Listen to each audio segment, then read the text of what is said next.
Hello, hello.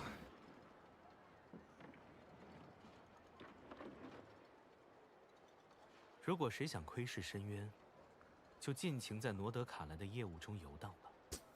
狂烈的行军自会前来将他卷入黑暗。Alrighty. Hello, hello. Can people hear me? Assuming the answer is yes, no, maybe so. I don't know.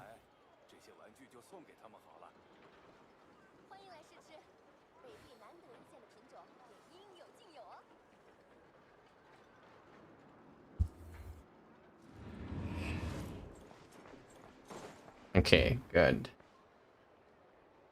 Well, at least one person can hear me. Hello, Saluna. Alright. Let's see here.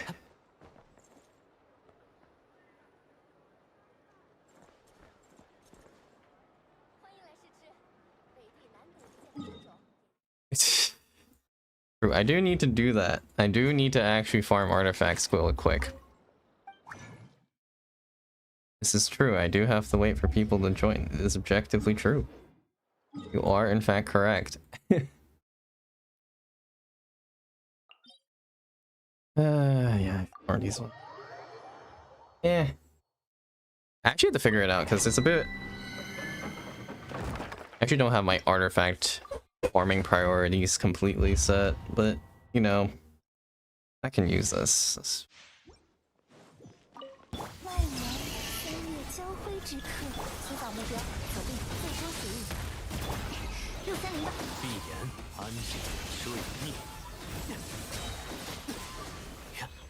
This domain is so... It's so dumb how trivial this domain is to farm with Nodcry units, and then if you don't have it, it's just like... chunkiest enemies ever. Also, clearly I do not have Slay the Spireluk. Where is my Slay the Spireluk? Huh? The hell? Where is it?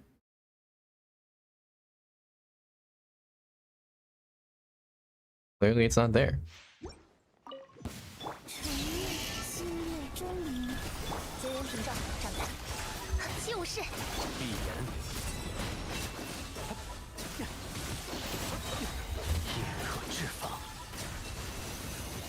Yeah, that was pretty overkill.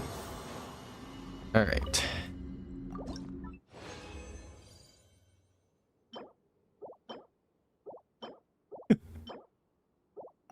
Oh, okay. Yeah, that's not great. yeah.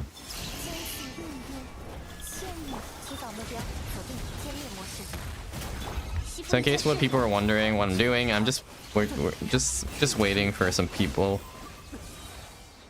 to come in.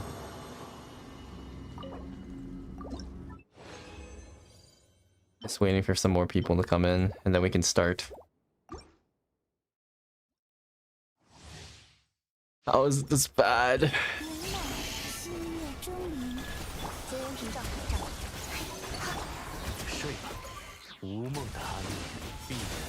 Ah, didn't carry over properly enough. Dang. Rip. And I am lost now. I am lost in the sauce. Hello, little hat. How's it going?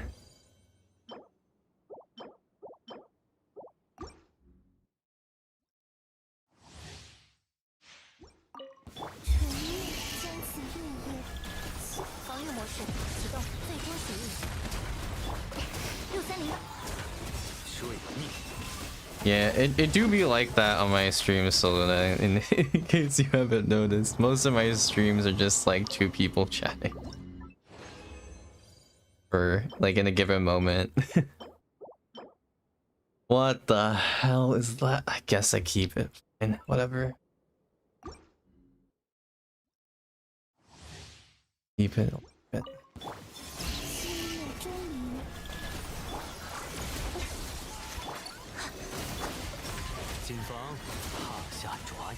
Oh yeah, originally I was trying to roll for llama just to like have it be like the in case of emergency break this button kind of thing.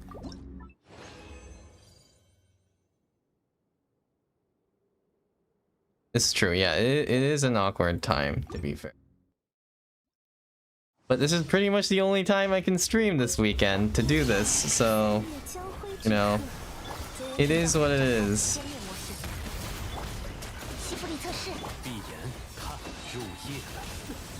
I actually had work today on the weekend, so, you know, it is... I had to work on the weekend, so, you know, not really much choice in terms of when I can actually stream, unfortunately.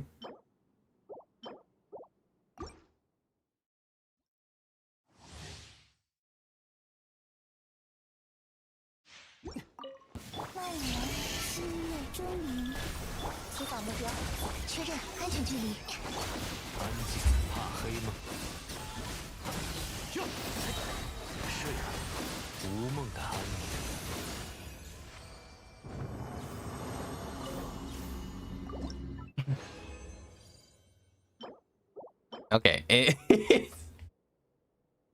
Non-existent. Non-existent. I spent all my luck on Slay the Spire, clearly.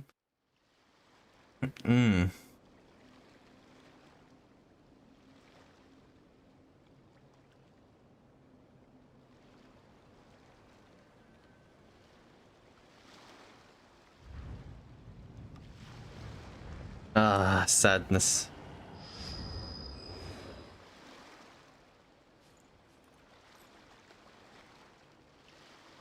Huh. It's actually, the stream is appearing kind of weird on my end. Wait a minute, hang on. I gotta check something real quick. Give me a moment here, guys. I gotta check something real quick.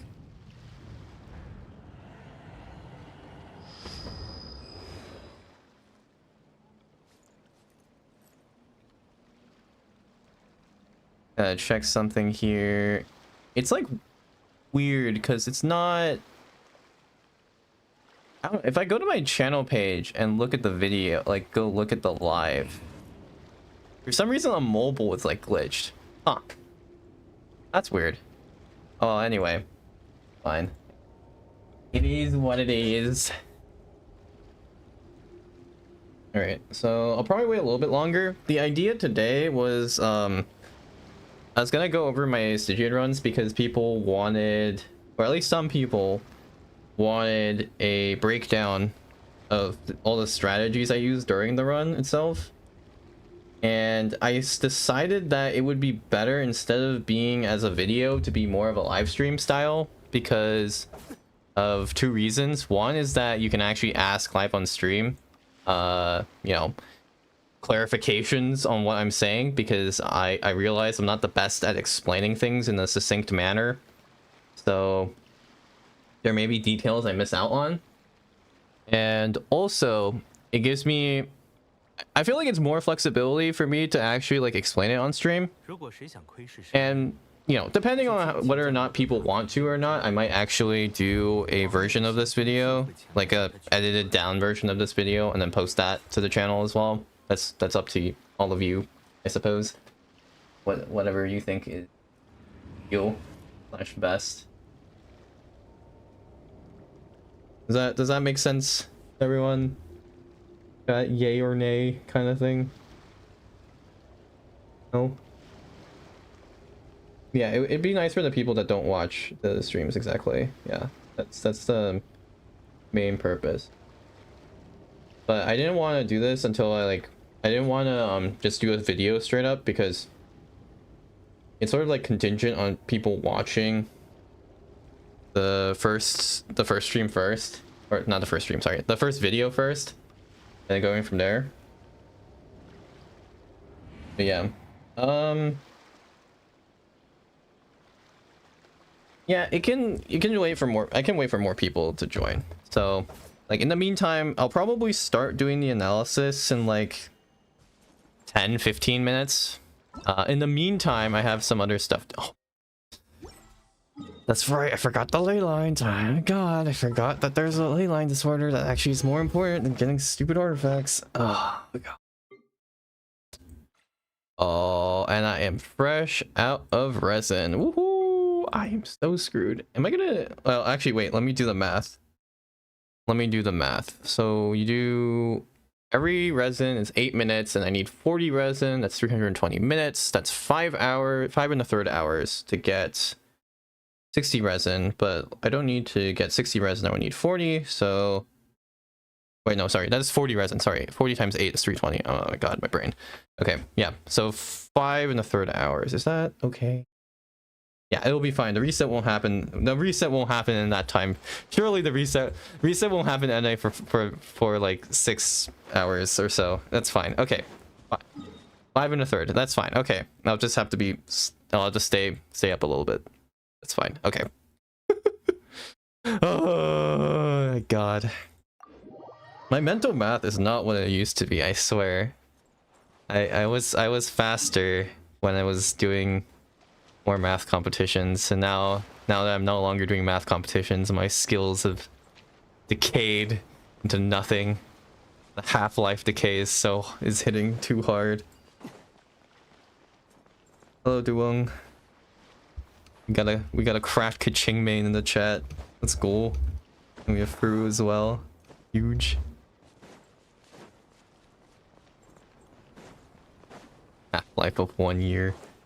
You know, it is what it is. Okay.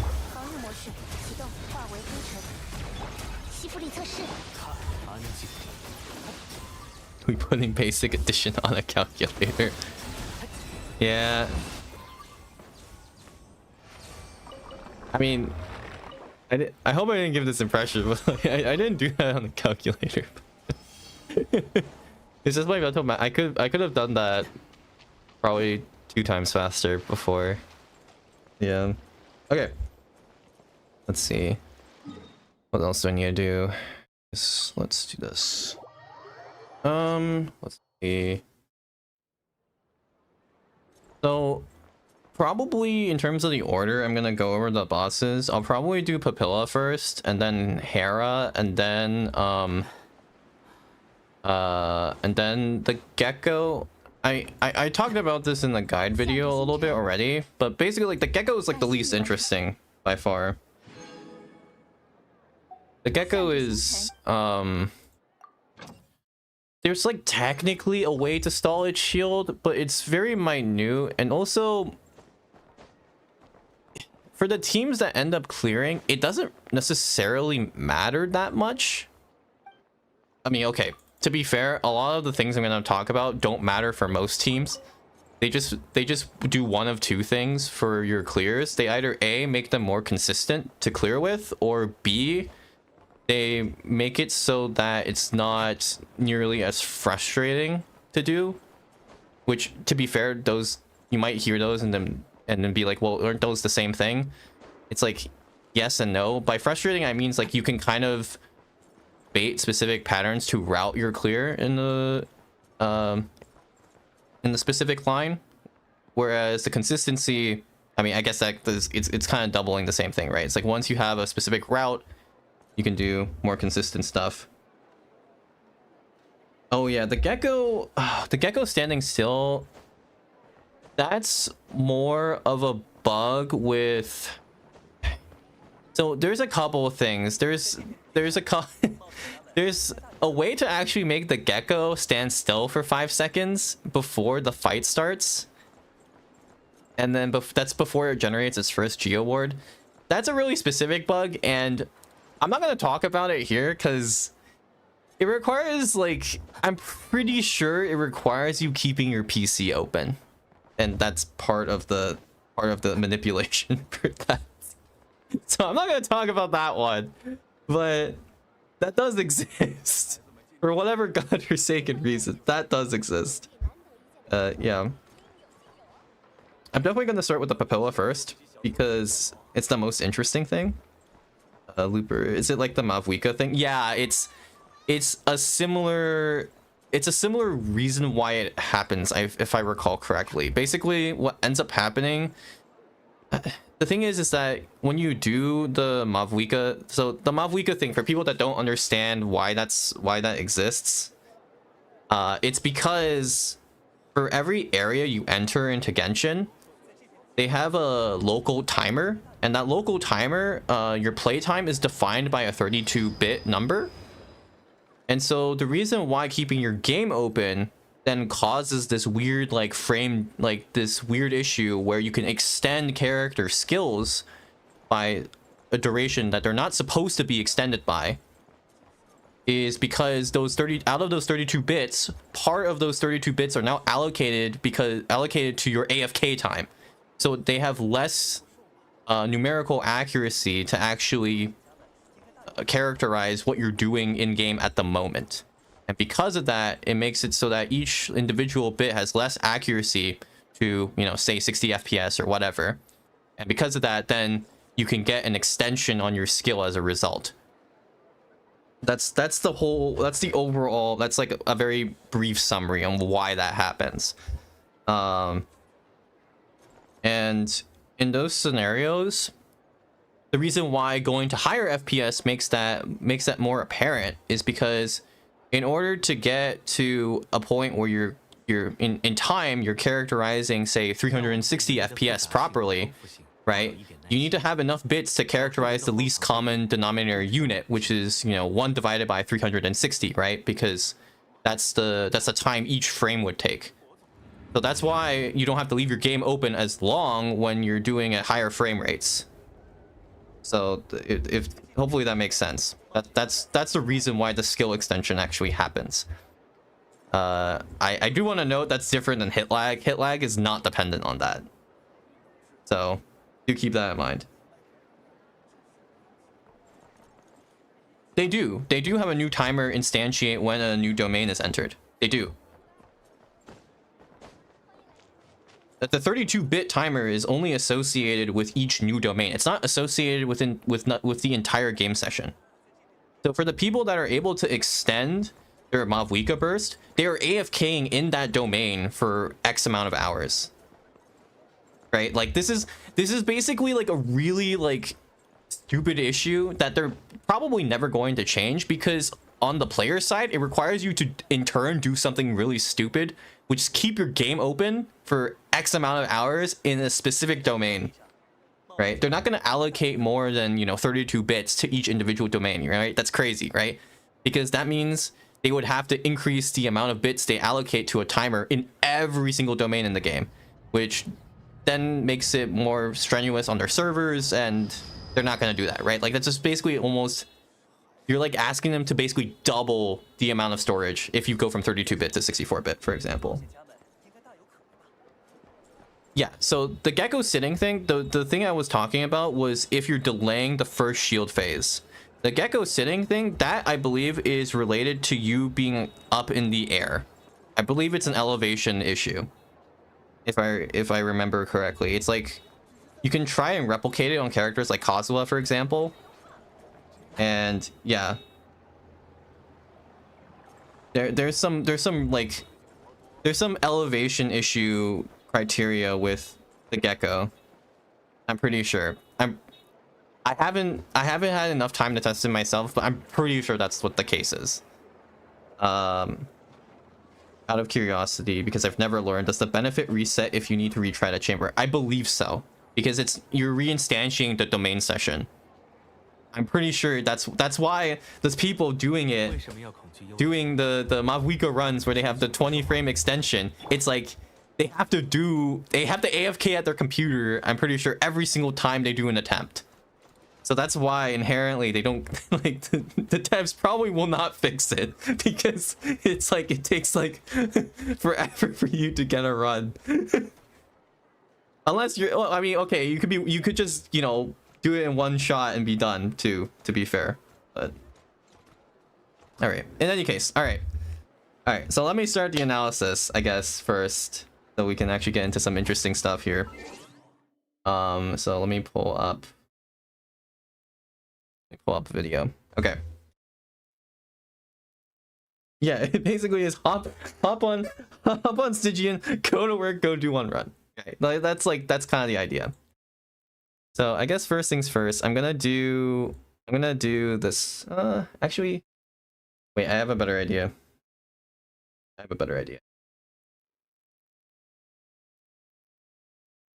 Sorry, I'm gonna I'm gonna just black out my screen for a moment. I'm gonna actually get the raw footage instead, because I think that's better to explain what is happening with stuff. So let me see what I can do here. This is just so that you don't have to get the video lower quality, because I don't like that. Okay. Stygian onslaught. Let me. Can I do screen? Yes, I can. Okay. Currently the hard. Okay. So let me pull up my screen. Okay. Hopefully you can see my screen now. Again. So I'm gonna do the first Papilla run, because I think it's actually more interesting to do the first Papilla run. And describe like what's actually happening here.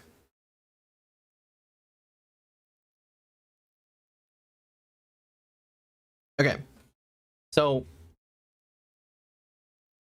the run itself is pretty interesting, because the Papilla is, I want to say, the most manipulatable out of all the bosses in this particular cycle. The Hera has its own set of manipulations as well, but the Papilla in particular, I think, is the most interesting. One, because if you ask most people in the community, they'll say Papilla is RNG. And that's true to a very limited extent. The two things that are RNG about the Papilla are, well, yeah, okay. The two things I'm going to mention that are RNG, one of them is, it's like a skewed RNG from what I can tell. But the two things that are RNG are whether or not what the transformation order of the Papilla is, and whether or not it decides to teleport on the second or third, or not at all. Like when I say second or third, I mean transformation. It won't teleport on the first transformation. It will only teleport on the second or third, and it definitely doesn't do it on the fourth. That is what I've learned from this. So the first thing here, I guess, let me just describe the run itself. So here, right, you have less than a second. It's more like half a second to proc Fav, because it doesn't load in with its shield directly. I believe this is because of the way Genshin spawns in entities. It can't directly spawn in entities with a shield up immediately. That only happens after a set time after the initial enemy spawn. I believe that's how it works. It's been a while since I've looked at specific enemy spawn mechanics, but in this particular case for the Papilla, right, you can get procs of Fav, and technically sacrificial as well, if you hit it in this sort of half-second interval. And then proceeding after this, so this is all pretty standard rotation stuff. This is not major.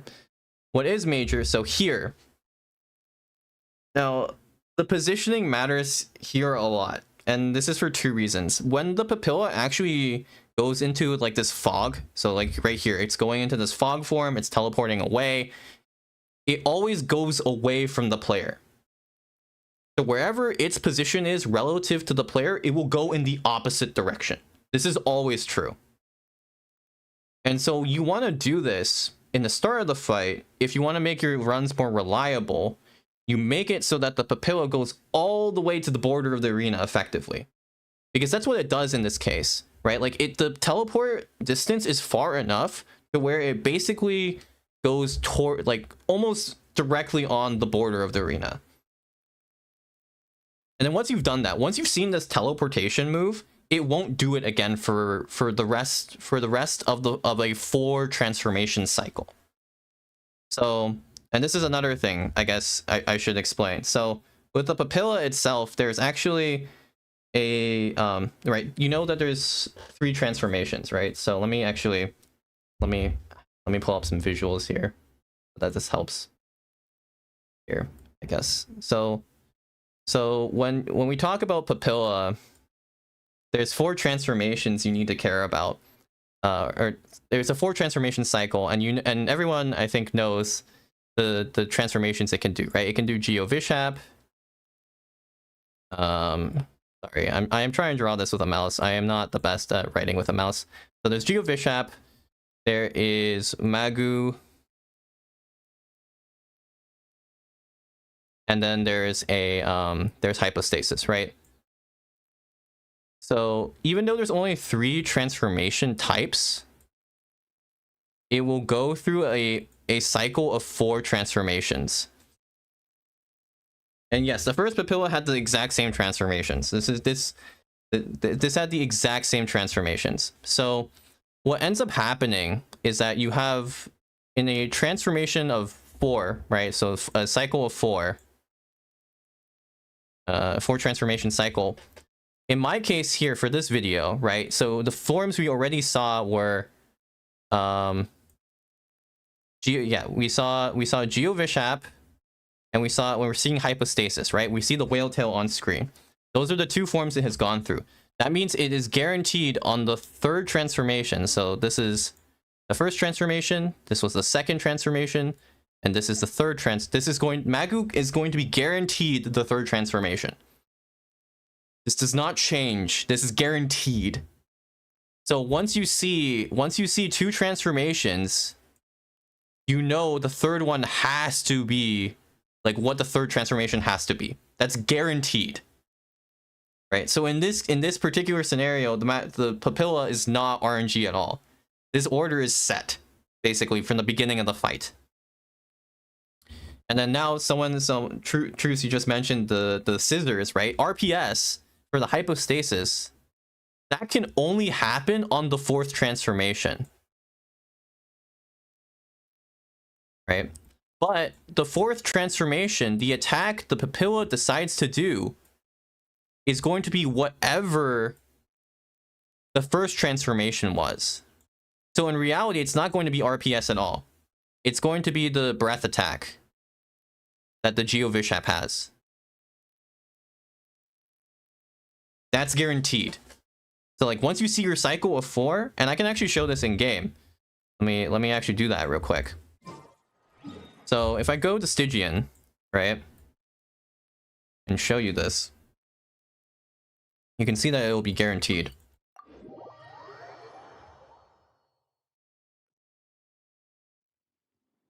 So if I go to Stygian here, and then I just do whatever comp, it doesn't really matter. Oh yeah, I forgot Saluna reset my times. Yeah, so if you go here, and I do this real quick, right? Yeah, RPS is always going to be a 4th transformation attack.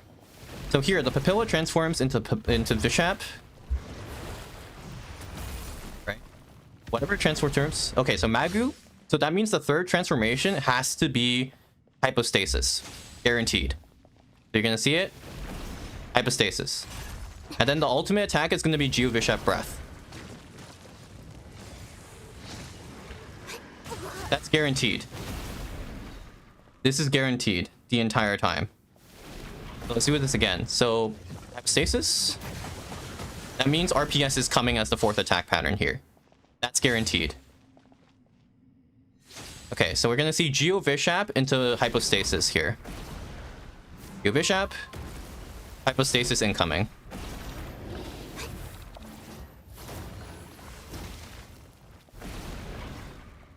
Right, that's guaranteed, and I can do that. I can do that for as many cycles as you want for me to convince you that this is not RNG. Now, I will say, and this is something I neglected to say on the guide video, the cycle order is only kept if you break the Papilla before it enters the reset. So there's actually a reset after it does 4 transformations. It transforms into its original form, right? That's when the cycle order reset happens. So here it's resetting its cycle order, so it's not going to be the same as the first 4 cycle of transformations. So we saw Papilla, we saw Magu, Geovishap is next, and then we're gonna see RPS again. Right, same thing. And this is guaranteed to happen every time. Okay. And then of course, if you let it reset this long, it actually goes into its normal state, where it does this, you know, basically generates these abyssal void rifts everywhere. Which probably most people have not seen in Abyss. They've seen it in, or not in Abyss, in Stygian. You've seen it in Abyss, but it doesn't happen in Stygian unless you let it go through 2 4-cycle transformations. That's the only time that happens. Alright. So yeah, there's a lot. Basically, you know... Okay, yes, to be fair, if you see it in Stygian, it means you failed, or you're like... You're purposely sandbagging for whatever reason. I don't know. But anyway, point is that once you see the first two transformations of every 4 cycles once you see the first 2 transformations of a 4 transformation cycle, you know what the 3rd and 4th patterns will be, guaranteed.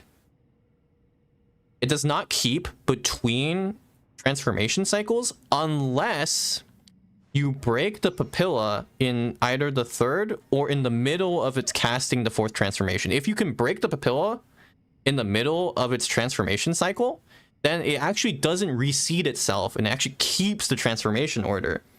So this is actually something that you can only see really with teams that can break the shield within 3 transformations. And one of those teams is, you know, PMC Overload, right? And that's, you know, Natlan show, right?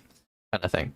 So let me go back to this. So right, I saw Geo Vishap, I saw Papilla here, or sorry, not Papilla, Geo Vishap into Hypostasis in my run, and now I'm seeing Magu Kenki as the 3rd. And I break it before, so now I've broken it before it could do the 4th transformation, which is the only case where it does rock, paper, scissors.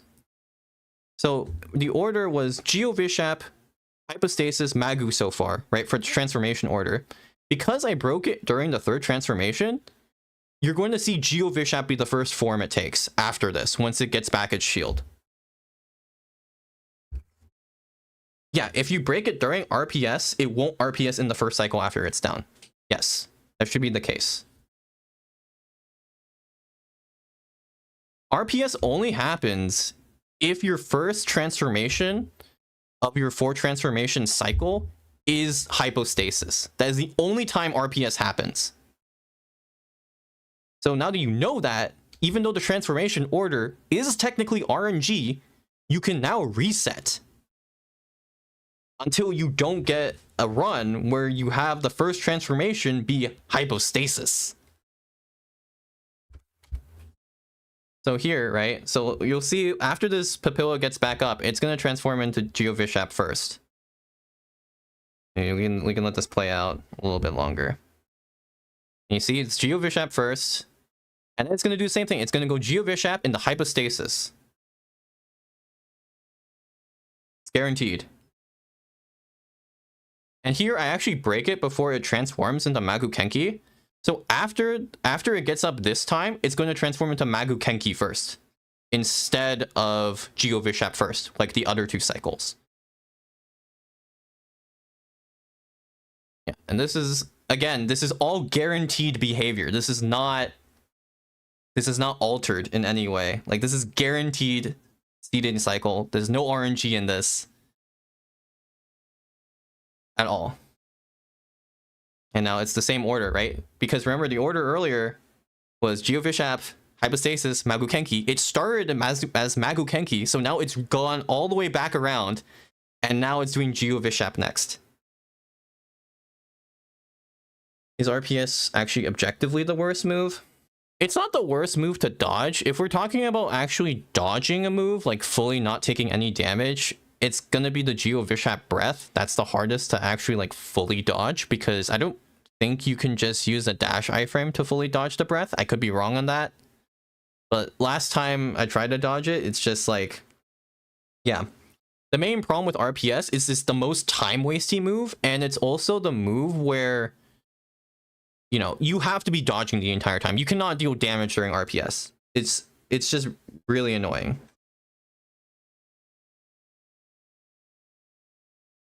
The thing is with Geo Vishap, I can try to dodge. Let me try to dodge it in game, I guess, real quick. But I'm almost certain you can't dodge the Geo Vishap Form Breath with just a iframe dash. Could be wrong. But yeah, RPS is by far the most awkward attack. But you can avoid it, right? So let me show you here. So hopefully I get I want a hypostasis first form here, just to show you. Okay, we didn't get hypostasis first form. I want to show you that hypostasis first form will always lead to RPS. If you delay too long. So let's see it. Come on, give me hypostasis, buddy. That's not hypostasis. Oh my god, why is it actually so hard for me to get the seed? Please. Okay, to be fair, I only tried 2 times. Expected value states that I should have to at least try 3 times to get, or not expected value would be stating that I should try this at least 3 times. Okay, here we go, hypostasis. Okay, so we're gonna see RPS here, guaranteed.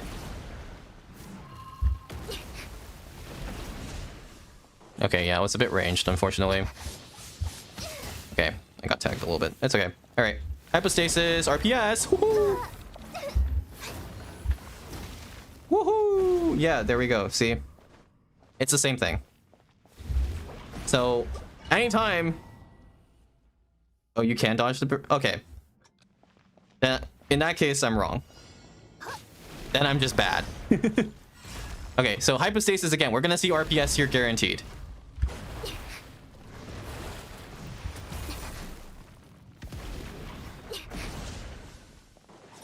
I didn't think you could dodge the breath attack with just a iframe from the dash, though. I could be wrong. I know you can iframe it with burst for sure, but anyway, RPS. Here we go again. Woohoo! It's gonna be RPS. All right. Okay, so we've had the you know.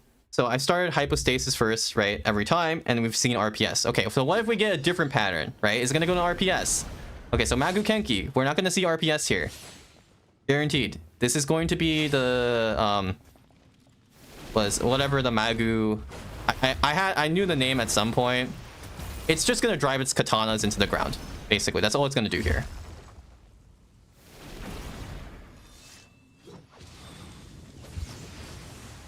There we go. And it's guaranteed behavior.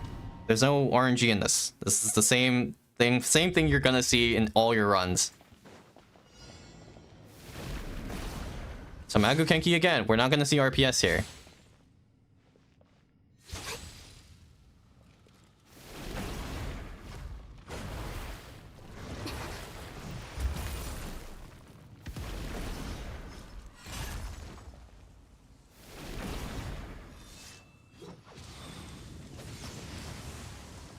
Right.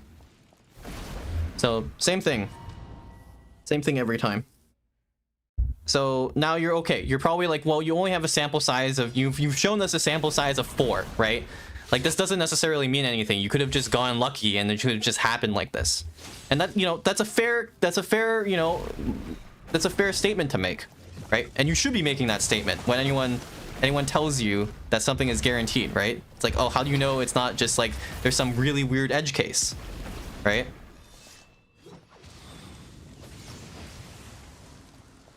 So I encourage you to try like look at your own runs and see if you're experiencing the same behavior that I'm telling you that should happen, right? Rather than just accept my word for it.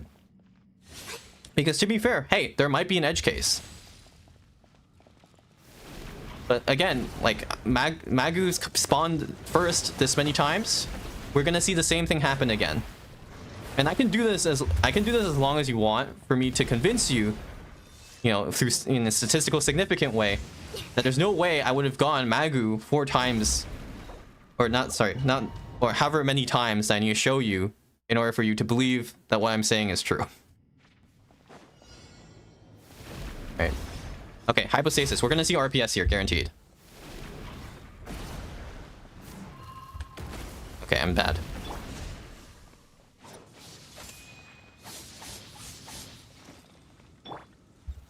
AFK for 8 hours and see. Okay, well, RPS here, guaranteed.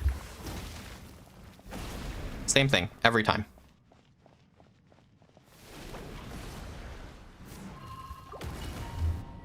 Okay. Yeah, and that's how it works out. If Geovishap first spawn, you're gonna see the breath now. Guaranteed.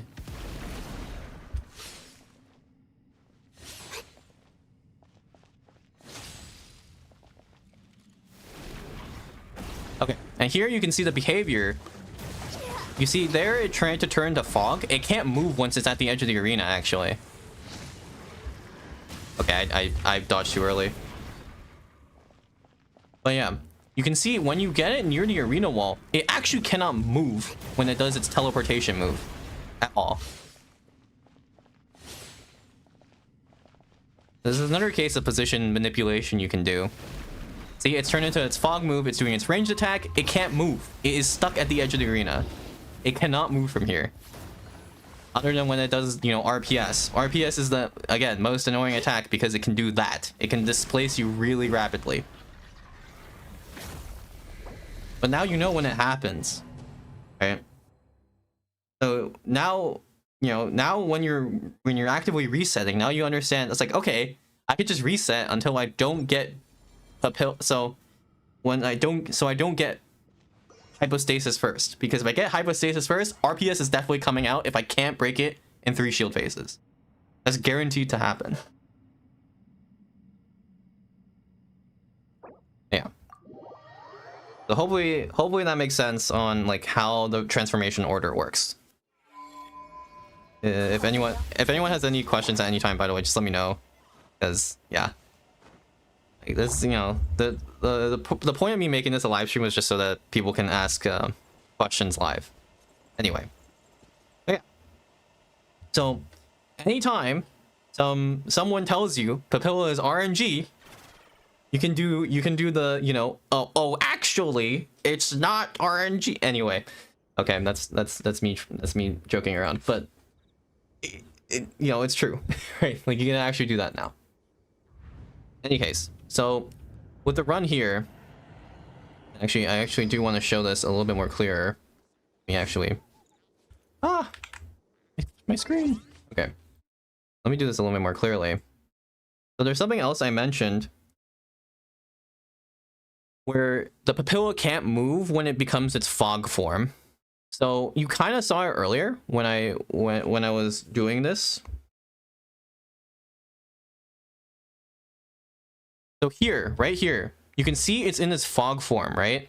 And it's like struggling to move. This is not normal behavior, right? From what most people have seen. This at this point, this guy should be like a quarter away, you know, a quarter away across the arena.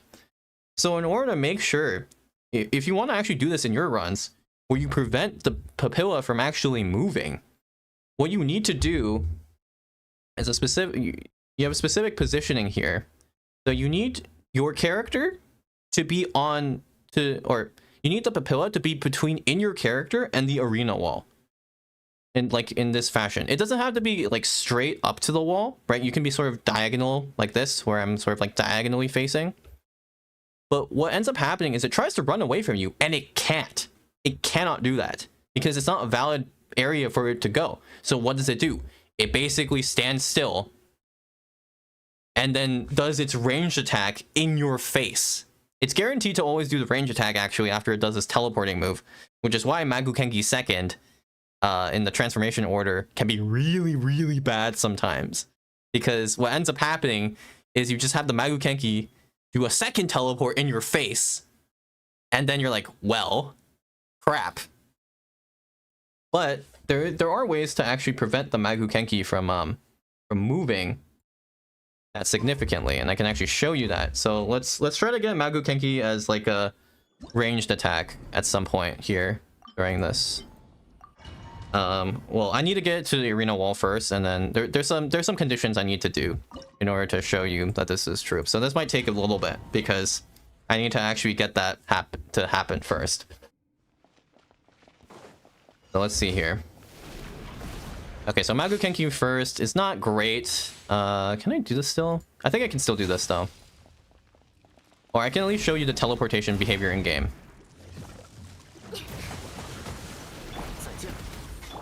Okay. So let's do some shield breaking.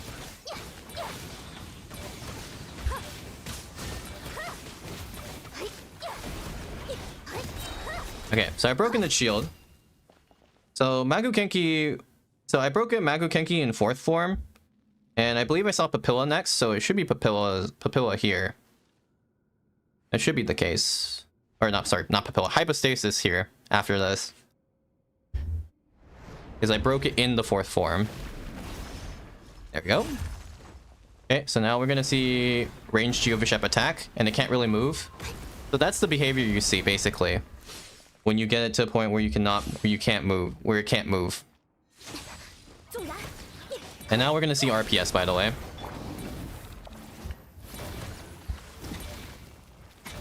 Yeah, and now it's reset the order. So, actually, maybe we can do this. Hang on. Oh, dang.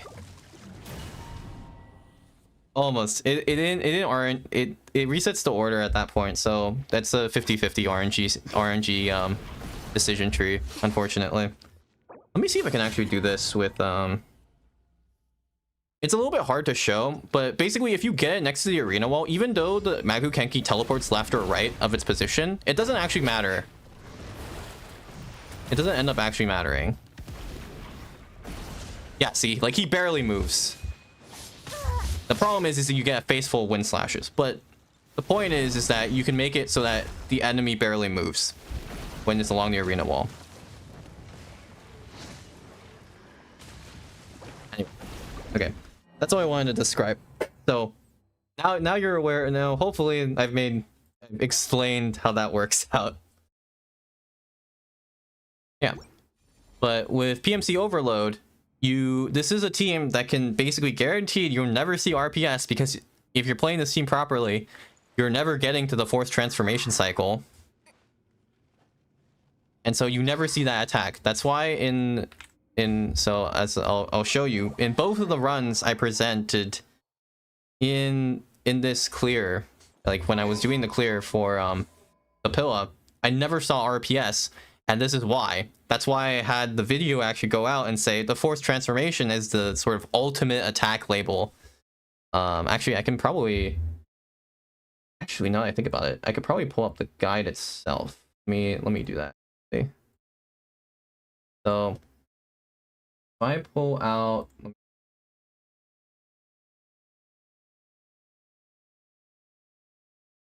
Because now it's actually like... So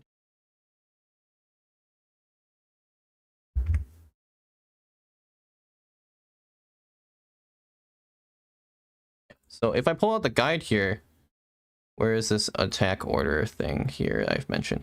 This 4th attack is going to be one of these 3, and this is guaranteed. But if you never get to the 4th transformation, you'll never see any of these attacks. This is actually like, when I was doing my runs, I never saw any of these attacks. Unless I played really poorly and got to a 4th transformation. You don't see any of these attacks if you can break the Papilla before the 4th transformation. Unfortunately, most teams don't have that. Most people's teams don't have that capability, because, you know, unless you're using specifically Natlan based units, you're still gonna likely get to a 4th transformation.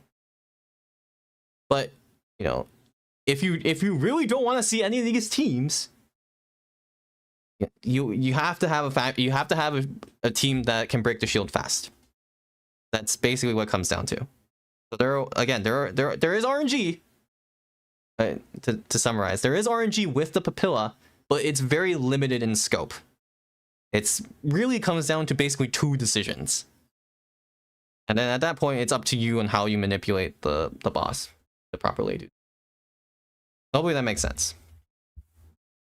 So if we go through, let me just go through the entire run here. The entire first run, because I think the first run I did was actually more clean.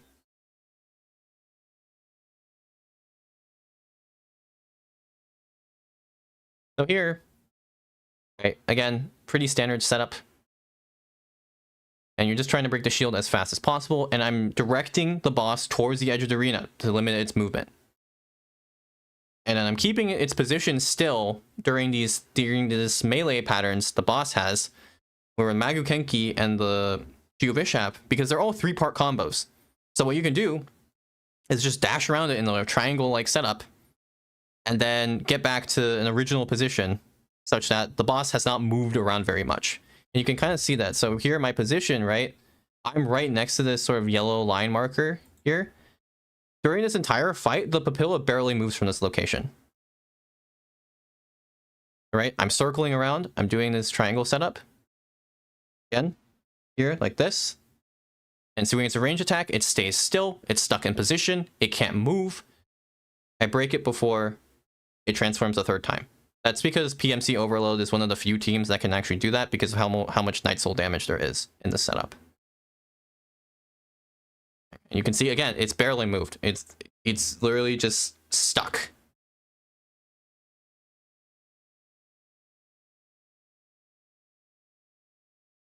If I recall the quick Kajing, Click Bloom stuff, you and Flynn's did something touch for attacks. Yeah.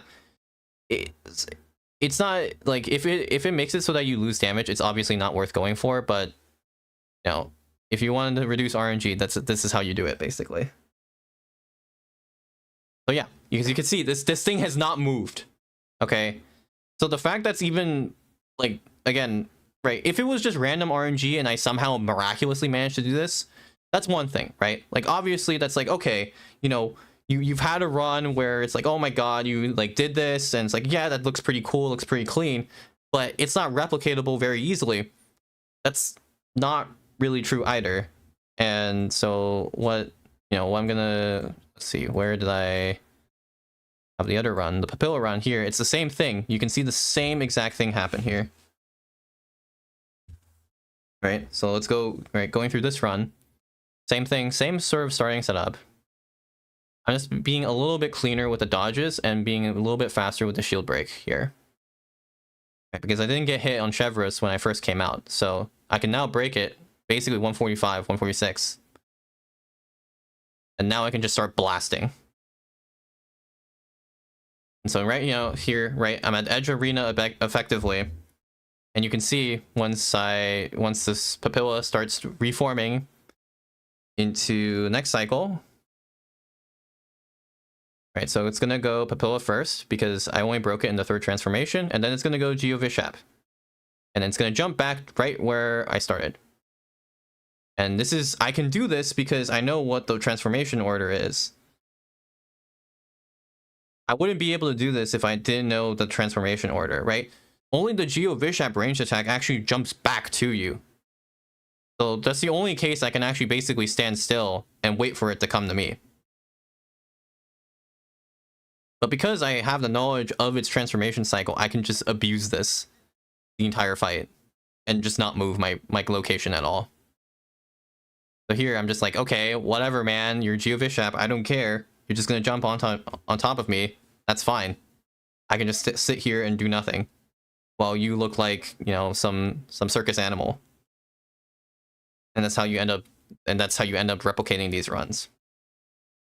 And I think that's pretty much all I wanted to say about Papilla. That's probably like the longest, that's probably going to be the longest section of the stream, to be honest, is me talking about the Papilla.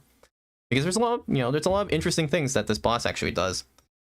And yeah. So if maybe I'll edit this down to a more cohesive video. But the point is that this is not RNG. This is completely manipulatable. And that you can do this the entire time.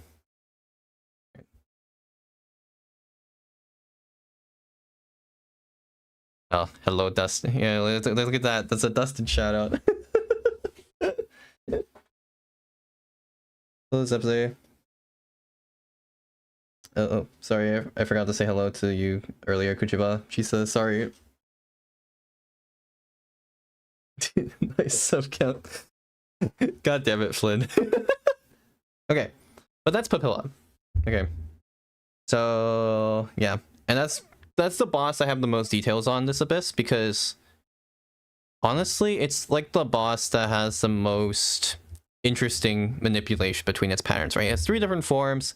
It has you know, 9 different attacks it can do effectively. It's like, what does it decide to do, right? And so it's really interesting actually to dissect these kind of things and get a good understanding of how this all works. So yeah. So anyways, if there's a streamer out there that tells you, oh my god, I hate Papilla RNG, you can tell that they don't really care about understanding the attack patterns of this boss. That's all I'm saying. Anyways.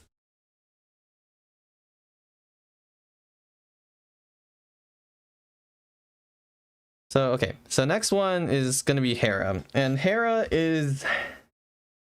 actually, the manipulation on Hera is, I want to say, more traditional, in the sense that it's more traditional to older enemies that Genshin has, like the PMA, for example. It basically has sort of a random, and yes, I can be a little bit inaccurate here because I did not do nearly as much testing on Hera than I did on Papilla. The Hera itself has sort of this basically it has like 2 sets of attack patterns, one for ranged and one for melee, which is, you know, standard for most of Genshin's combat design. But in terms of what attack patterns it decides to do in melee form, it's like a skew. I'm pretty sure it's a skewed RNG roll. So let me actually go in game to show you, like, you know, like let's like look at what the attack patterns actually are of the Hera. I'm not gonna try to break the shield, because whether you break the shield or not it doesn't really change the attack patterns as far as I know. So I'm just gonna show you like what this looks like. So Hera spawns, right? It does its whole light show thing. Lasers are across the field. They're trying to kill you. You can actually just like circle around and dodge most of the shots. Actually, let me do that properly. It's kind of funny. I think it's similar. It was like a similar thing to dodge these as dodging the pyro whopper flower at sometimes. You can kind of like circle around if you do it properly, but gotta do it properly. Anyway, okay. So attack patterns it does. So there's this, like, you know, this slash swipe where I just die. Funny, haha. There's this one as well, 3-part combo. And so if you stand behind the hind legs. Oh, this one, yeah, sorry. There are some enhanced patterns. I did forget this, huh? There are some enhanced patterns. Okay. Point is that it has mostly like it's like semi RNG melee setup, and then each of the attacks has a specific set cooldown. Now that attack pattern it can't do if the shield is down. That can only happen if the shield's up. But let me actually start breaking this thing. I can maybe show you a more accurate thing of what you're gonna see in a run. Let me actually start from the beginning, because it's probably easier to do this in the beginning.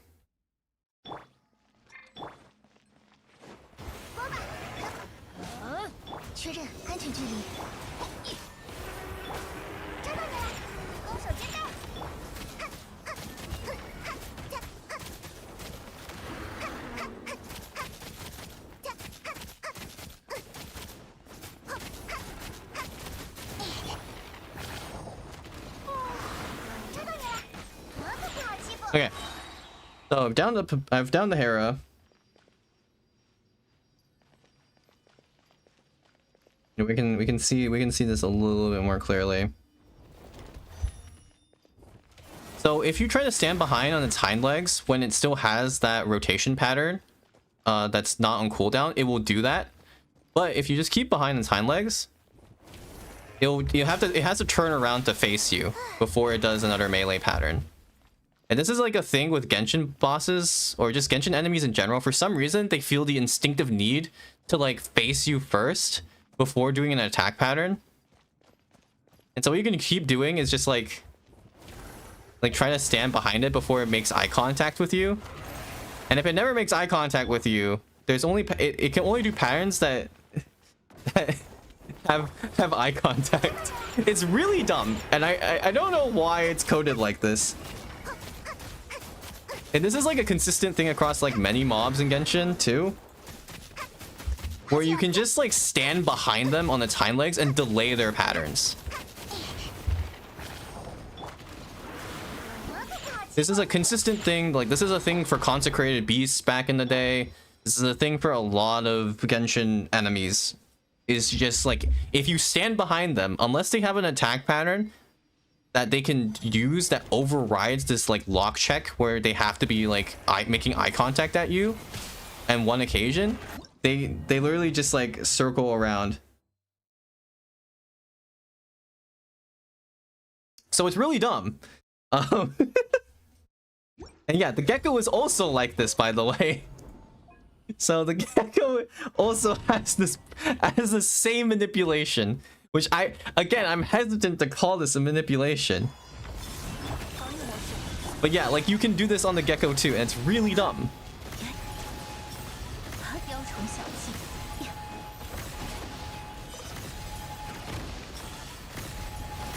Let me just break the shield really quickly here. Okay, you know.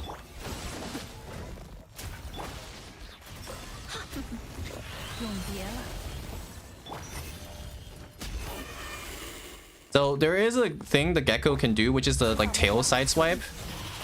So this attack here, it can do. But once that's on cooldown and you just keep running around behind it, it can't do anything. Other than okay, sorry, there's two attacks it can do, sorry. Right, it raises up its tail and then does the tail circular swipe. That's it. That's all it can do. That's a valid attack when you're behind it like this.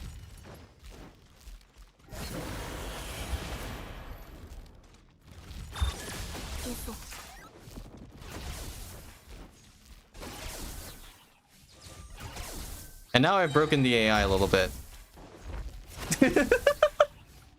So yeah, you know, usually you would see it lunge at you, you would see it do like a melee combo. It does fucking nothing when you just stand behind it like that, because, you know, for some reason there are attack patterns in Genshin that, again, they're like coded that if I do not make eye contact with the player, I cannot do the attack. Because I want to look you in the eyes while I attack you. Is basically the MO for Genshin for some reason. You know, that's just what happens in this game. It's really dumb.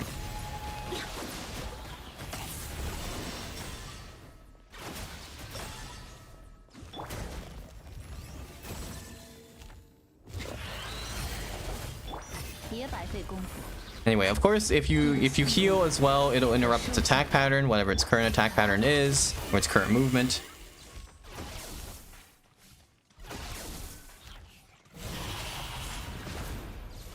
Yeah, tail side swipe. That's why I know the tail side swipe cooldown. It's about like 12 seconds or 12 seconds, something like that.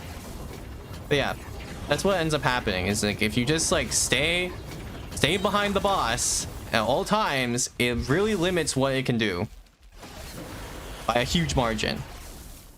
And also just makes it like rotate around and do all this stuff. Yeah.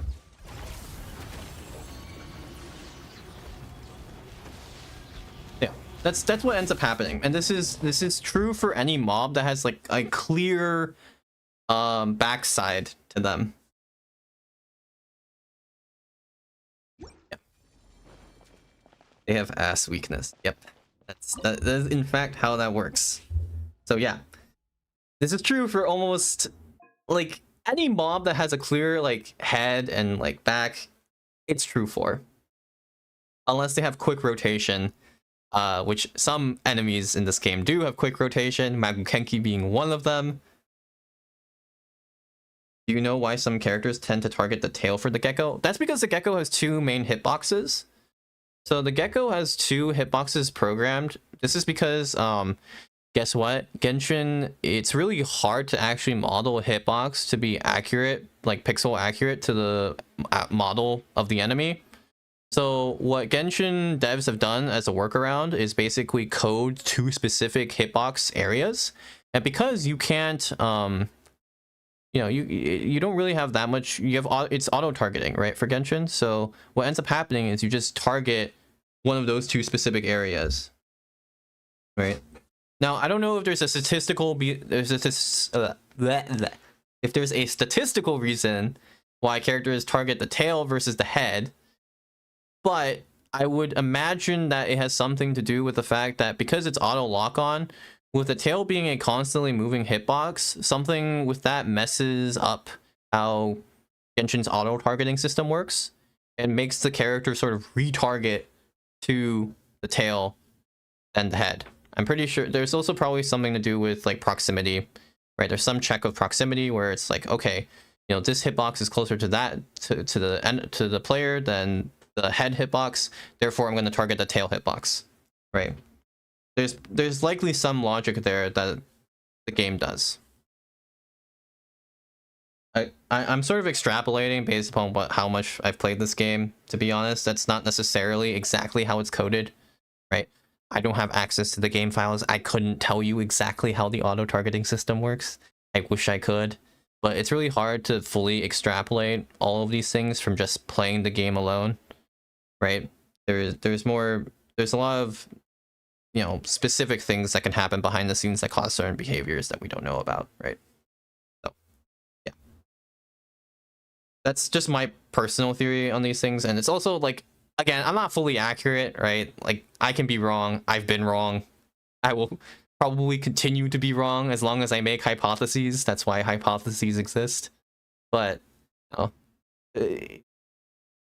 it's the most realistic version I can think of, or most probable version I can think of.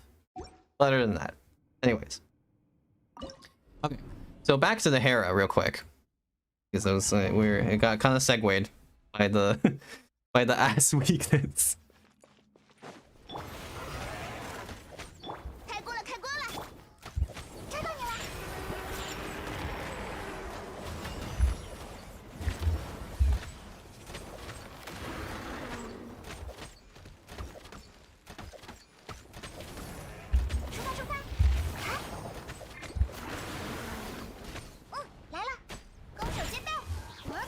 Okay. So Hera shield broken, right? So obviously, right, if you stand next to it, it'll do any of its melee patterns. I think you mentioned long, short, or reverse if short hit comes first. That's highly possible because it's on cooldown, right? So again, another case where it's not actually RNG. It's only RNG if you think it is. Or if you're standing behind it. Like, if you're standing behind it, it can't really do its attack very well. But also, if you're long range like this, it'll do its combat attack. And that's guaranteed. There's also a second version of this as well. So we can actually showcase that. There's this version as well. If you're really long range, we'll dive into the air and attack you. Most people probably have not seen that before. That only really happens if you're pretty far away, like bow character range. Far away. So most people have not seen that. And yeah, for good reason, because most people are not just using bow DPSs these days. They're using like Mavuika, Skirk, Flins, Nefer, or whatever combination of melee carries that exist these days. Right, so it's completely different, you know. Hello, Mackley. How you doing? So yeah, just to show you again real quick. Right. I'm being a bit slow here on this. I'm not really trying to do this particularly fast. It doesn't really matter to me. Okay. So in terms of the long range patterns, so I haven't precisely tested this, but the only time I've seen the dive bomb attack is after it does its comet attack. So you see it's doing its comet attack here. So now I'm standing at the same range I was earlier, right? I'm standing at the exact same range, and now it does its dive bomb attack. So I'm pretty sure it can only do this dive bomb attack if it's done its comet attack first. That's the only time it can do that. Again, I do need to confirm in more test cases, because I've only tested this like a handful of times, and you know, there is some statistical variance to that. But from what I can tell, the comet attack always happens first, and then the range slam attack, like what Dusted says. Yeah. There is a melee attack range and a range attack range.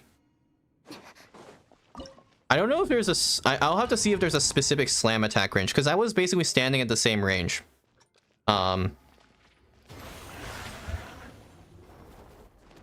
was basically at the same range the entire time, so it shouldn't be too different.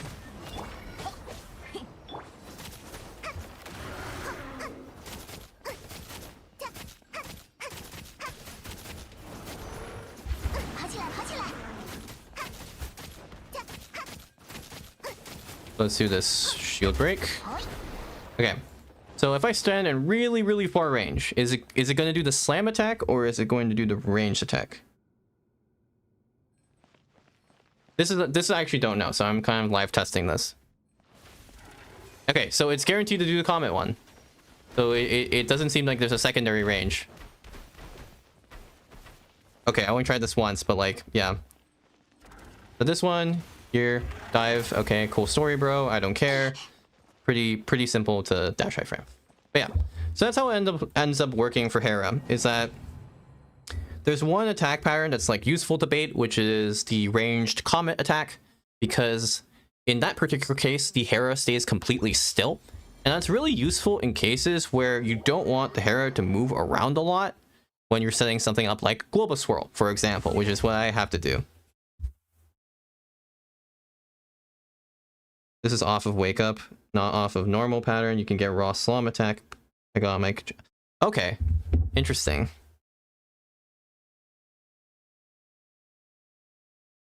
Not off of normal pattern. Okay, so if I make it do, when you say normal pattern, if I make it do a melee attack first, it's going to immediately go into slam attack. Let's see that. Let's see that. So if I do that instead, because if that's the case, then maybe their cooldowns are linked. Again, I should clarify to people watching this, right? I don't know all of these things. You only really get to understand these kind of boss mechanics when you fight an enemy for a long time. In my case, like the boss I fought the most was Papilla. Mainly because I find it to be a fun boss to fight. So there's definitely things I miss in other cases. After shield break in the normal part where it's waiting between attacks. Oh, okay. So, okay, I'll trigger one attack first, and then let's see what happens.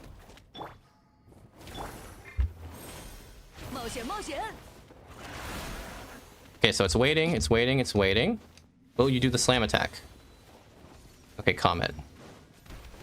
And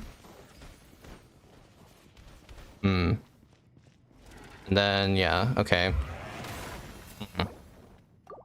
It could be the case that it still can happen. Like, it can still go into immediate range attack. It might just be not...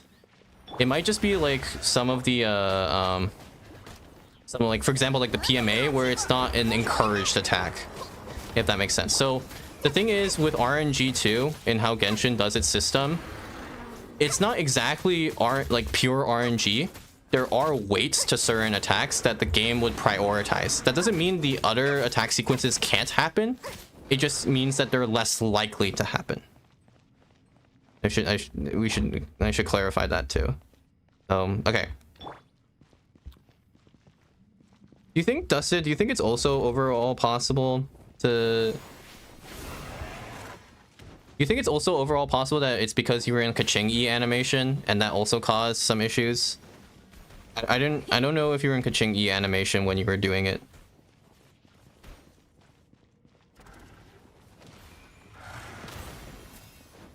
Can you test on an Orbital World to skip immunity phase? I mean, yeah, we can try that. We can try that too. The overall logic is the same. We're backdashing into Tiggy. Okay, then I don't know. Maybe it's a specific interaction with... Maybe it could also be a specific interaction too. I'm trying to think like how the logic would work. Okay, but anyway, either way, the point is that, you know, there are specific ranges for the attack, and there are ways to manipulate it pretty easily. So let me go to Nod Cry. Where is the stupid Hera? There it is.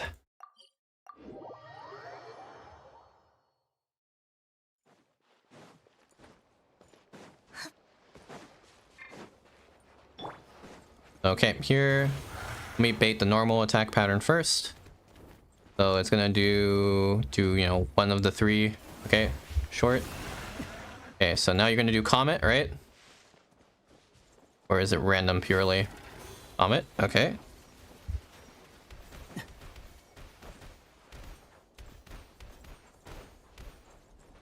And then this one, it should just do dive. Okay. I don't know. It's a bit...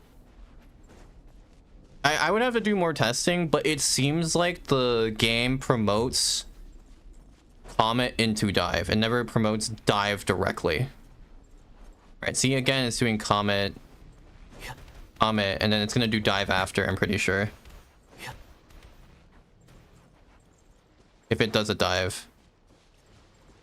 Oh, it doesn't even do the dive. It's not even off cooldown. Check. Do you have plans on making a challenge run for this abyss?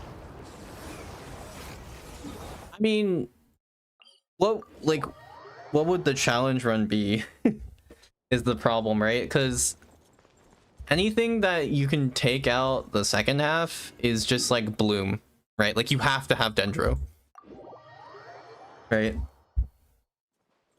I guess I could do a no UI run. That would be interesting, right? Because then I would actually have to low my rotations. Well, could do that. Anyway, okay. Let's do Hera again. Let's see. I don't know. Maybe I'm just not fulfilling the conditions here, I guess. To just do direct into dive.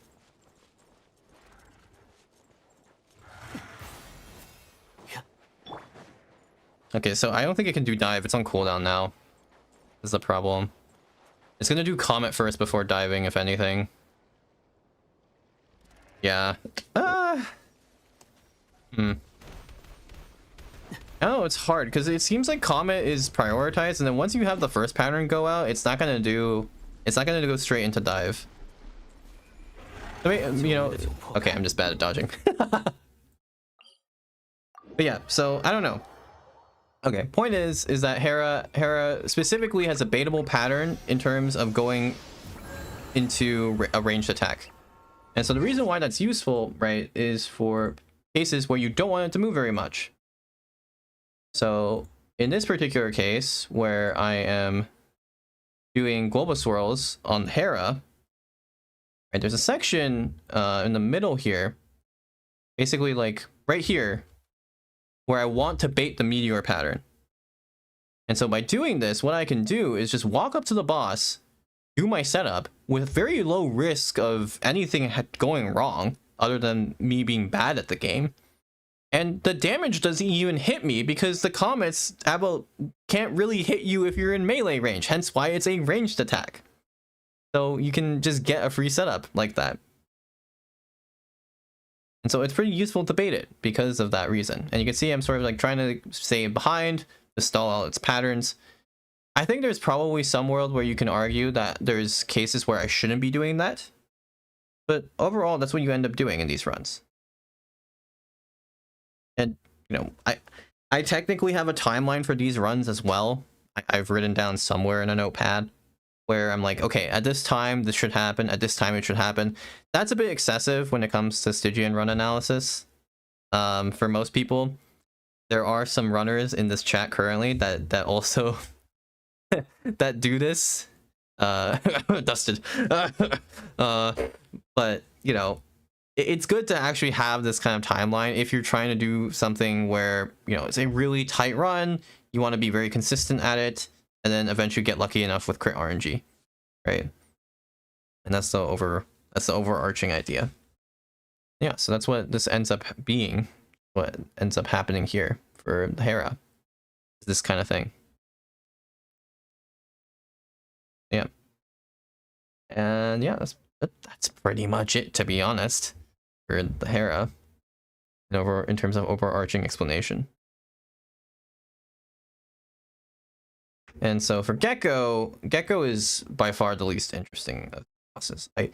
I cannot tell you that the interesting mechanics these enemies have had have like scaled into really bad enemy design.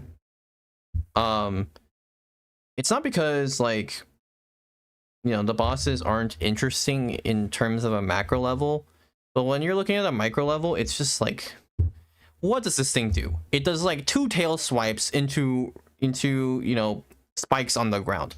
That's basically all this boss does. Oh yeah, and also, you know, it's 36 gauge units of Geo. Each segment is 4 gauge units. There's 9 segments total. Whoop-de-doo, 9 times 4 equals 36. Who freaking knew, right?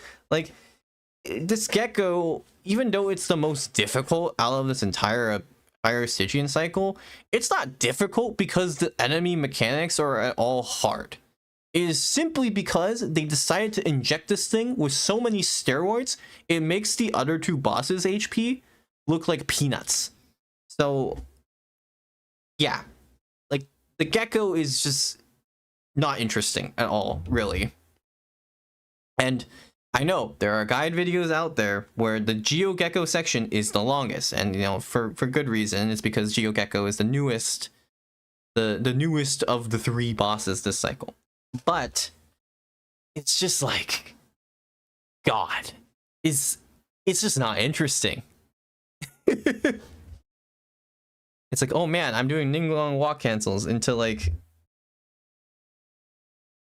into this. It's just like, it's just not interesting, right? It just does the same thing, and it's like, oh. So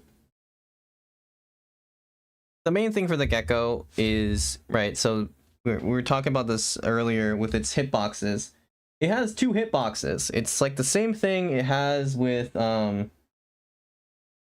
what is it called? Like Alito Hat questioned earlier about, you know, the hitboxes. It's because they cannot, Genshin's technology is not good enough to where they can make a hitbox mask that just extends over the entire Gecko. Instead, what they do is they create these, what I call 2 nodes. So they have 1 node in the head and 1 node in the tail. And so what ends up happening is you target one of those nodes. That's just how that works. And then of course the hitbox is just like cringe in of itself. Or not the hitbox, the collisional box is cringe in of itself, because it's sort of like this slippery slidey thing where if you're just at the wrong angle at the wrong time, you can get sent up into the air. And that's just purely because it's like a sloped hitbox, and you can just like collisional hitbox slide on it and not take damage because the hurt box on this enemy, and guess what? It's closer to where the hitboxes are on this enemy. So when you get hit, it's because you were getting hit with the hurt box on the tail or the hurt box on the head. But if you're just like directly in between those hurt boxes, you can just get sent up into the air, taking 0 damage, but not being able to do anything because Genshin's mechanics prevent you from moving at all when you're in that state. That's a dumb thing that can happen with the Gecko, unfortunately, because Genshin is limited overall in its combat space. And to be fair, a lot of games have some kind of these issues, but it's interesting to me that you know, people have made videos before on how Genshin's characters have very accurate hitboxes. It is seemingly like the complete opposite for enemies in this game. The enemies in this game have like some of the most inaccurate hitboxes you'll see in terms of what actually hits you or not, and other problems.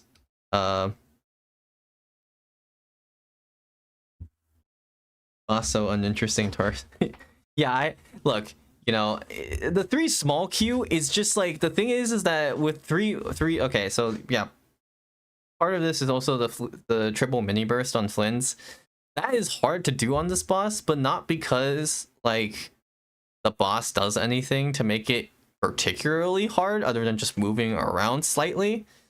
The problem more stems with Flynn's combo like string not being as aggressive tracking as Skirk's, for example. And so as a result, like it's very easy for Flynn's to just whiff attacks. And that's just a character limitation versus a boss particular issue, right? You could pretty much put any enemy in the game in front of Flynn's, and as long as it has some kind of movement, you would still have the same problems that I experienced in the video. And that's just not right. Like that's just how it works. That's just how it ends up working out. And so yeah. But this Gecko, overall, the attack patterns. Now there is the one aspect that is interesting is the immediate shield up versus the late shield up.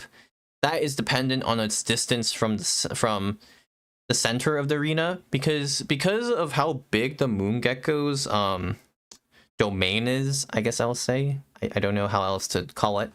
Its domain area is really big overall. So the way they've coded this enemy is that they don't want the domain to extend outside of the arena, and for good reason. The reason being is that if it did, there's actually a world where the Gecko could just straight up fall outside of the arena once you've broken the ward and instantly kill itself, or just brick the game somehow.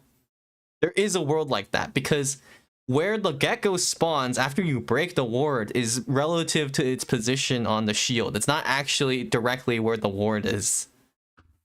So there is a world where if you got it close enough to the arena border and you destroyed the ward the second time, you could actually have it just drop out like a fish and just like go splat outside of the arena. There is a world. It would have been really funny if it existed, to be honest, because it would mean that all you would actually have to do in order to kill this boss would be to bring one Geo character. And it would just be like as funny as a Gene Cheese. Except then people would overdo the joke and then it's no longer funny. But there is a world like that that exists. So yeah. It's pretty funny. If that would happen, but you know, the devs have learned no more humanoid hitboxes, no more hitboxes that can be swirled, or not swirled, you know, knocked up for lack of better words. Yeah.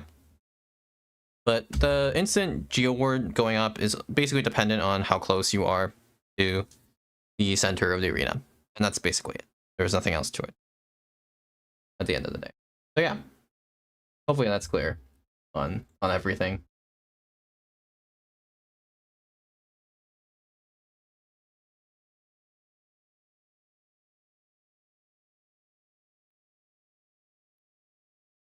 Anyways.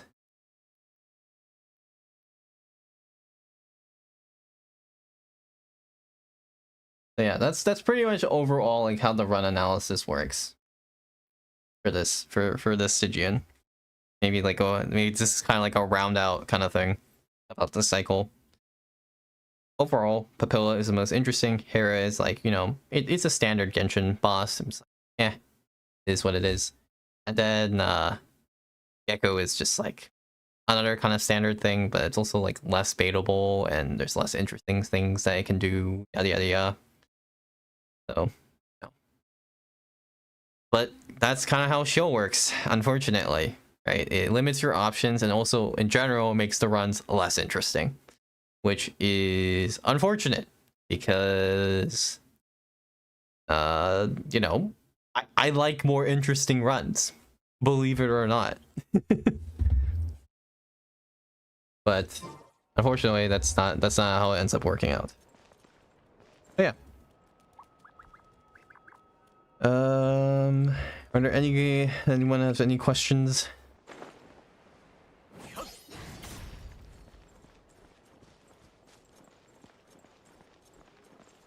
I'm assuming no, because I've seen no chat activity.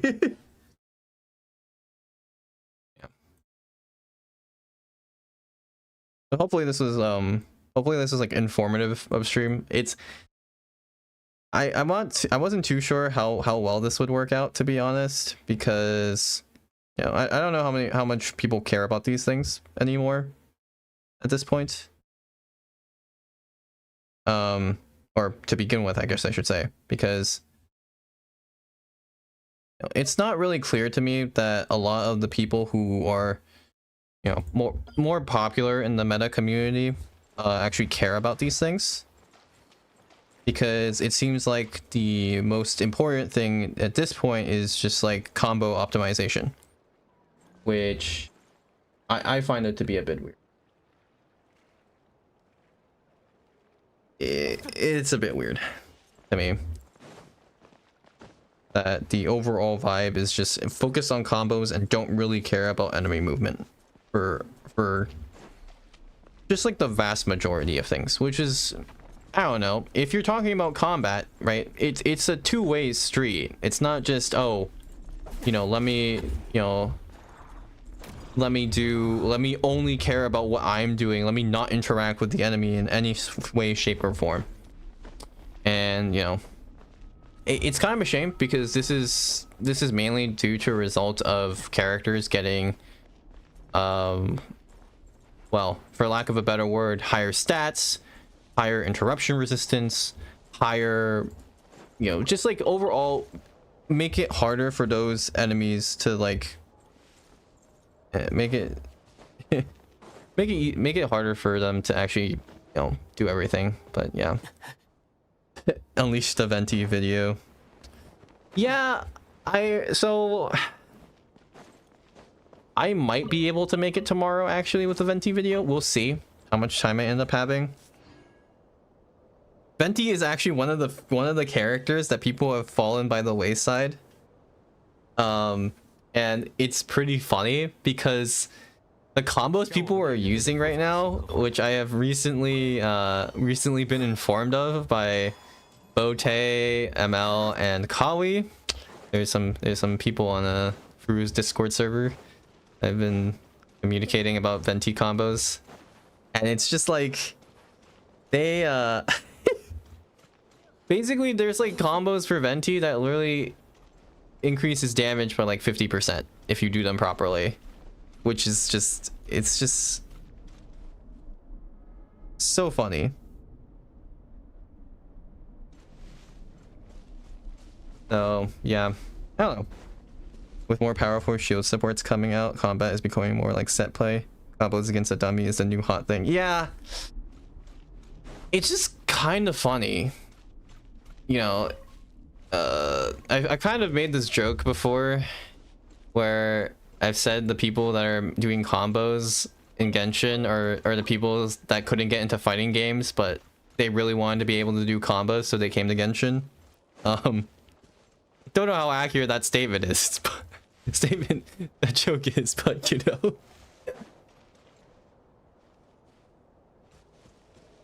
But yeah, shield supports in general, I don't know. It's just becoming harder and harder to really treat Genshin like a skill-based game.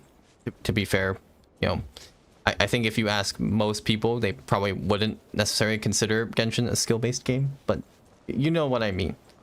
The things that you can do in this game can be pretty interesting at times, and it is a little disappointing that Genshin overall is just straying away from that and just going straight into, you know, characters. If you don't play for meta, you are an idiot kind of mentality. It's quite unfortunate, but I will say at least the next Stygian cycle looks a bit more tolerable. I actually do have some details for it. I already have some details actually about the next Stygian that I could already make a guide on, to be honest, and it would be pretty, I would assume it'd be pretty accurate.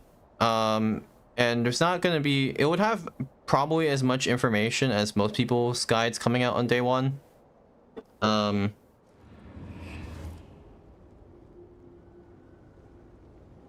So I do have a question for the people on the stream currently is, if for the if I do make a Stygian guide for next cycle, it's probably going to be likely that I will have to split it into 2 parts if I actually want to get people to see it.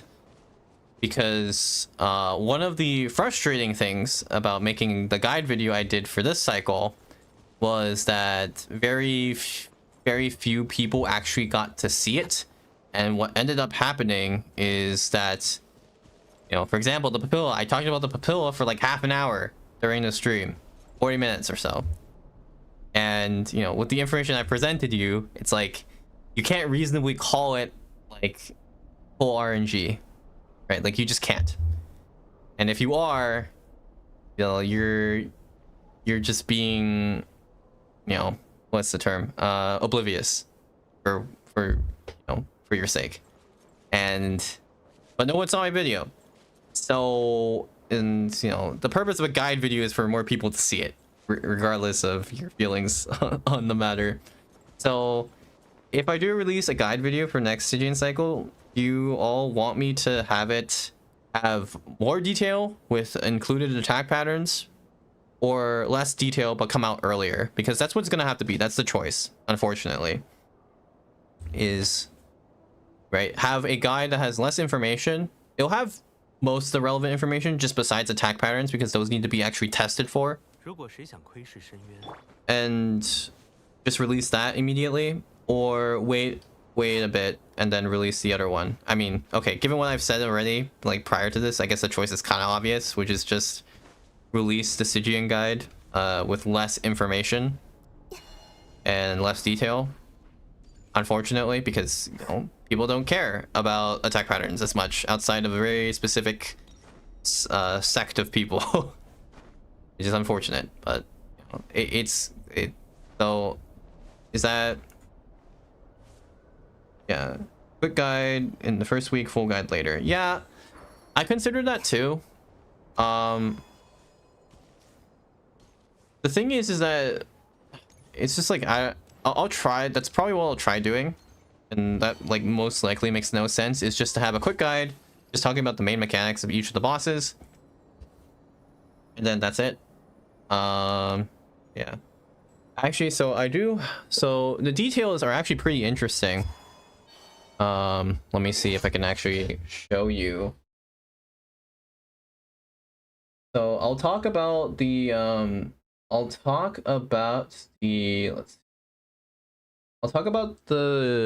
the glacial wolf first, because I think between the glacial wolf and the watcher, the glacial wolf itself has a little bit more in terms of these base mechanics. I'll talk about this now, and this is already like information you can get from just watching the early access videos. So none of this is like leaks territory, by the way. This is all just like analyzing people's runs that have been posted from the creator server of the next Stygian cycle. So none of it is leaks territory, technically speaking, right? Because, you know, it's Hoyo sanctioned. They released it. This is their fault.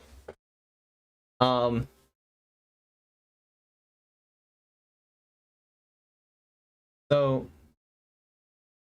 basically what ends up happening for these enemies, we can open this image.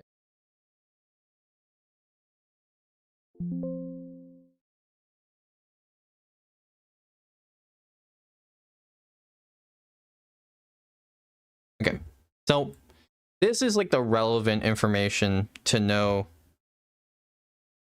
for the wolf, because the wolf, in case you didn't know, the wolf has an anemo shield, and we know kind of the details of the anemo shield based upon the numbers people were doing to it in the actual in those early access videos. But here is the formula that states about how much swirl gauge you can actually apply to an enemy.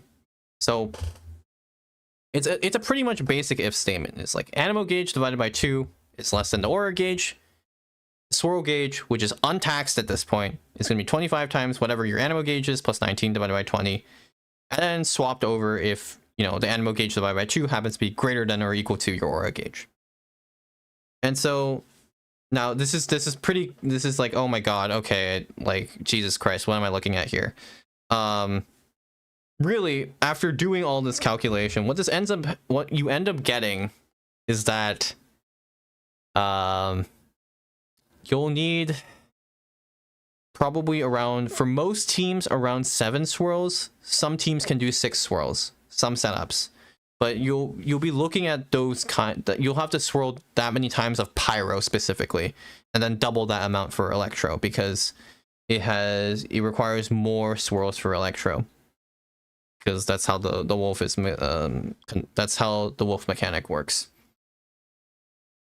But it's pretty fucked for anyone doing electro swirls.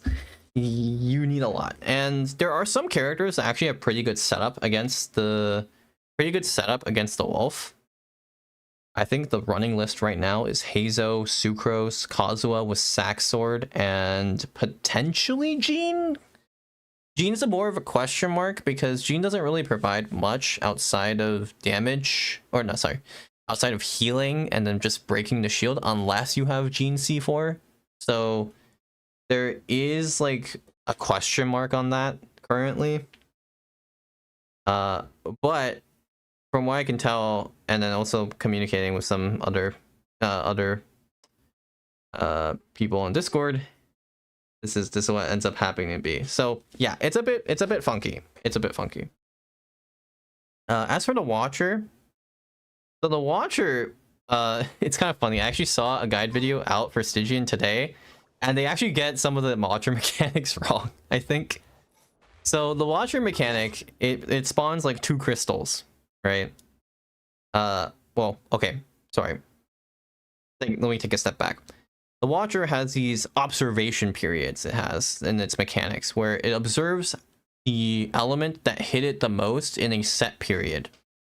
And it will fill up this gauge. Basically, after a certain number of hits, it will fill up the gauge, and then that will be recorded by the boss.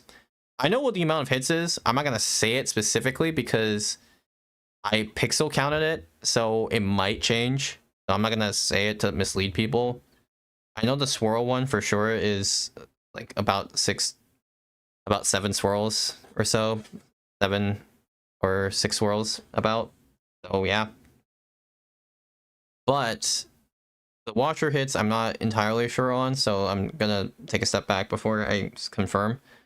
But you ideally want it to observe a like element, like you want it to observe 2 different pyro, hydro, electro, cryo elements out of that set.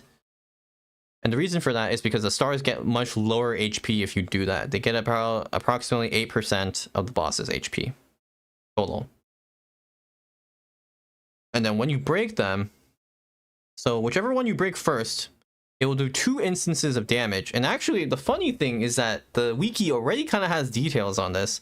Not for Stygian specifically, but for the overworld version. And it seems like the overworld version, the same amount of damage carried over. So what ends up happening is for the Watcher, it'll deal 2 instances of 3% of max HP. One of those instances can react, the other cannot, and it has like a 0U application.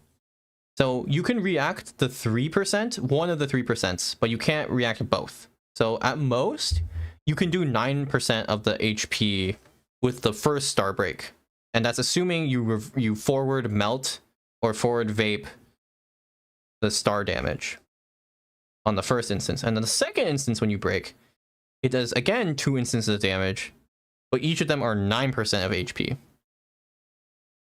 And then again, you can only react one of those instances, so it becomes, you know, maybe 27% max HP total. But basically, what ends up happening is that the effective HP of the Watcher is actually much lower than what you would expect. Doing the math, it's like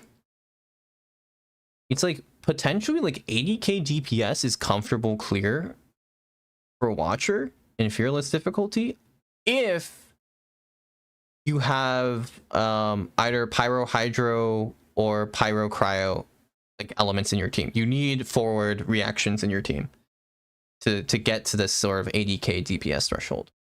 It could be potentially lower too. I still need to investigate a bit more, but it's kind of hard because when you look at only like DHCP or sorry DHC's videos, it's really hard to just gauge based on that alone, unfortunately. But yeah, that's what it ends up being. Anyway, I rambled a bit more about next cycle than I wanted to. But yeah, it's a pretty curious thing actually. So I'll try to get the Stygian guide for next cycle out day 1. I can maybe try to get it out earlier, to be honest. Maybe I could get it out a day early. I don't know. I've already written most of the script for it actually, so you know, I could just, I honestly, if it weren't for the fact that I didn't have footage right now, because you know all the footage is technically still leaks territory outside of the Hoyo sanctioned ones, I could actually already make the video and get it out this week, but I am not going to out of respect for it being leaks territory still.